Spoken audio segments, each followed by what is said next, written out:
Assalamualaikum warahmatullahi wabarakatuh.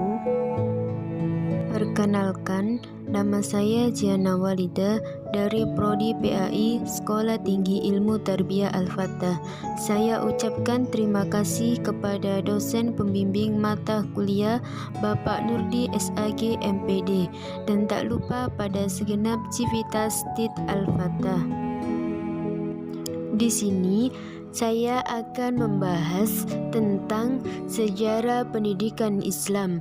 Poin-poin yang akan dibahas adalah: yang pertama, pengertian sejarah pendidikan Islam; yang kedua, konsep sejarah pendidikan Islam; yang ketiga, objek sejarah pendidikan Islam; yang keempat, ruang lingkup sejarah pendidikan Islam; dan yang kelima adalah manfaat mempelajari sejarah pendidikan Islam. Selanjutnya, di sini saya akan membahas materi yang pertama, yakni pengertian sejarah pendidikan Islam.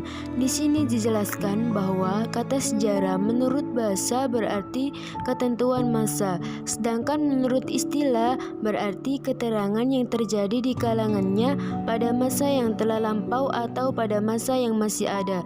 Di sini juga dijelaskan bahwa pendidikan Islam juga mempunyai pengertian, yaitu segala proses pendidikan Islam yang bersumber dari Al-Quran, Sunnah Nabi, perkataan dan perbuatan sahabat, ijtihad para ulama.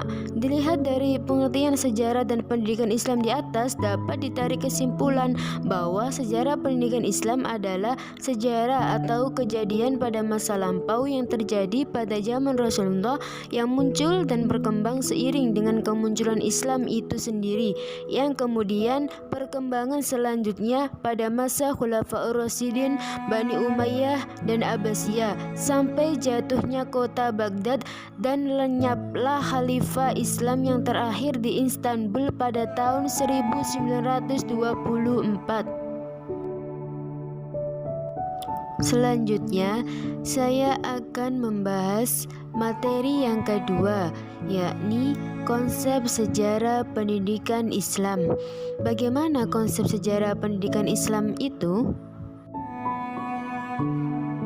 Di sini, konsep sejarah pendidikan Islam mencakup dua hal. Yang pertama adalah catatan peristiwa tentang pertumbuhan dan perkembangan pendidikan Islam dari sejak lahirnya sampai sekarang. Dan yang kedua adalah suatu cabang ilmu pengetahuan yang berhubungan dengan pertumbuhan dan perkembangan pendidikan Islam, baik dari segi gagasan atau ide-ide, konsep, lembaga maupun operasionalisasi sejak zaman Nabi Muhammad hingga saat ini. Dari dua penjelasan tersebut bisa disimpulkan maksudnya, yaitu peristiwa atau cabang ilmu pengetahuan mengenai pertumbuhan dan perkembangan pendidikan Islam dari segi ide, konsep, lembaga, operasionalisasi dari sejak zaman Nabi Muhammad SAW sampai sekarang. Sebelum lanjut materi yang ketiga, apa sih objek sejarah pendidikan Islam itu? Nah, saya akan membahas materi ketiga, objek sejarah pendidikan Islam. Sejarah biasanya ditulis dan dikaji dari sudut pandang suatu fakta atau kejadian tentang peradaban bangsa. Maka, objek sejarah pendidikan Islam ini mencakup fakta-fakta yang berhubungan dengan pertumbuhan dan perkembangan pendidikan Islam, baik informal maupun formal. Objek sejarah pendidikan Islam ini umumnya tidak jauh berbeda dengan yang dilakukan dalam objek-objek sejarah pendidikan, seperti mengenai sifat-sifat yang dimilikinya. Dalam hal ini, sejalan dengan peranan agama Islam sebagai agama dakwah, menyeru kebaikan dan mencegah pada kemungkaran, menuju kehidupan yang sejahtera baik lahir maupun batin. Pendidikan itu tidak akan ada artinya apabila manusia tidak ada di dalamnya. Hal ini dikarenakan manusia merupakan objek dan subjek pendidikan. Artinya manusia tidak akan berkembang dan mengembangkan budayanya secara sempurna apabila tidak ada pendidikan. Sebelum lanjut materi keempat, apa saja ruang lingkup sejarah pendidikan Islam? Selanjutnya, saya akan membahas materi keempat, yaitu ruang lingkup sejarah pendidikan Islam. Dijelaskan bahwa ruang lingkup sejarah pendidikan Islam ini mencakup dua hal. Yang pertama adalah objek sejarah pendidikan Islam. Di sini objek sejarah pendidikan Islam mencakup fakta-fakta yang berhubungan dengan pertumbuhan dan perkembangan pendidikan Islam, baik informal maupun formal. Dan yang kedua adalah metode sejarah pendidikan Islam. Adapun metode yang dapat ditempuh untuk fase yang pertama adalah A. Metode lisan. Dengan metode lisan ini, pelacakan suatu objek sejarah dengan menggunakan interview. Kemudian B. Metode observasi. Dalam hal ini, objek sejarah diamati secara langsung. Kemudian C. Metode dokumenter, di mana dengan metode ini berusaha mempelajari secara cermat dan mendalam segala catatan atau dokumen tertulis. Selanjutnya, saya akan membahas materi yang terakhir, yakni manfaat mempelajari sejarah pendidikan Islam. Apa sih manfaat mempelajari sejarah pendidikan Islam itu? Manfaat mempelajari sejarah pendidikan Islam. Adapun manfaat atau kegunaan dalam mempelajari sejarah pendidikan Islam meliputi dua hal, yaitu bersifat umum dan akademis.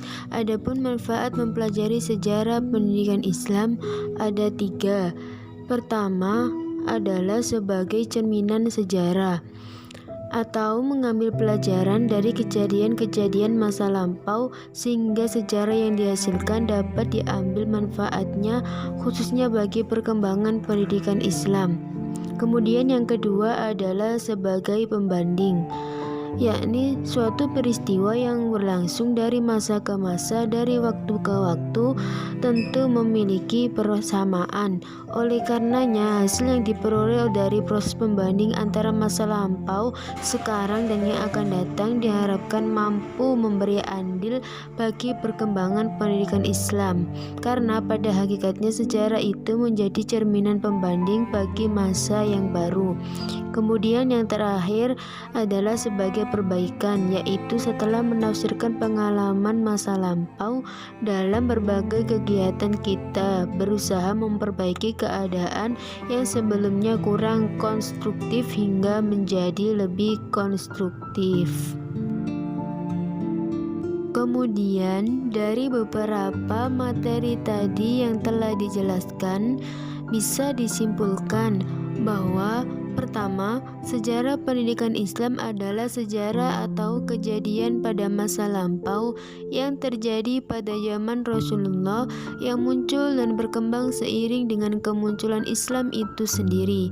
Dan yang kedua adalah konsep sejarah pendidikan Islam, keterangan mengenai pertumbuhan dan perkembangan pendidikan Islam dari waktu ke waktu yang lain, sejak zaman lahirnya Islam sampai dengan masa sekarang. Dan yang ketiga adalah objek sejarah pendidikan Islam ini mencakup fakta-fakta yang berhubungan dengan pertumbuhan dan perkembangan pendidikan Islam, baik informal maupun formal. Dan yang keempat adalah ruang lingkup sejarah pendidikan Islam. Ini mencakup objek sejarah pendidikan Islam dan metode sejarah pendidikan Islam. Kemudian yang terakhir adalah manfaat mempelajari sejarah pendidikan Islam. Yang pertama adalah sebagai cerminan sejarah, yang kedua sebagai pembanding, yang ketiga adalah sebagai perbaikan. Saya akhiri, apabila ada salah kata, mohon maaf yang sebesar-besarnya. Semoga bermanfaat bagi kita semua. Terima kasih. Wassalamualaikum warahmatullahi wabarakatuh.